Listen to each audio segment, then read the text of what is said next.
Just play the cut. It's disturbing in and of itself. And when we come back, I will just systematically dismantle the the nonsense you're about to hear. So get your nonsense meters out, because you may lose some brain cells listening to this.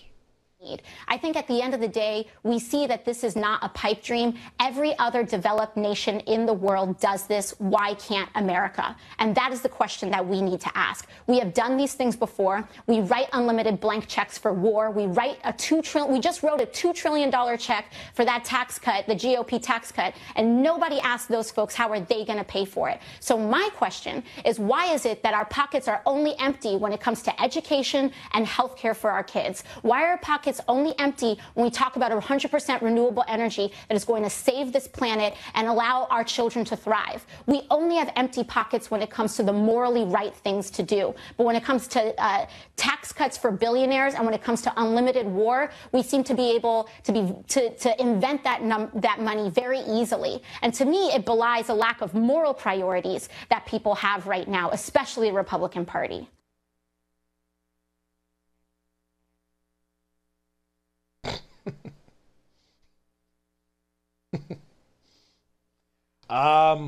Okay.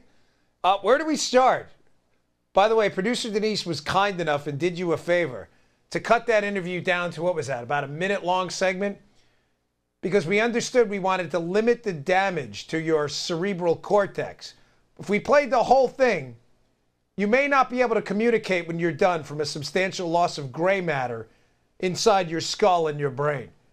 I don't even know what to say to that. And by the way, that was just one portion of this nonsense. Let's take that piece by piece. So, she talks about federal government taxpayer money, which is taken from who? You. It's your money. The government doesn't, there's no money fairy. The government doesn't produce anything. It's not a business. It simply takes and spends, right? So she says, well, we're spending all this money on unlimited wars. Okay, number one, there's a large swath of the Republican Party, libertarians, and some newer school conservatives, people like myself, who do not believe in endless wars. And I find it kind of ironic that Alexandria Ocasio-Cortez is representing a party right now that is pushing us into a war with the Russians because they want to own the conservatives on Twitter. No, I'm serious. I'm not making this up. It is her party, the Democrats, the liberals, and some of the Looney Tune media folks who think it's okay to push us into a war with a certified premier nuclear power, the Russians, because they think and believe in a conspiracy theory despite no evidence that Trump colluded with the Russians to win an election.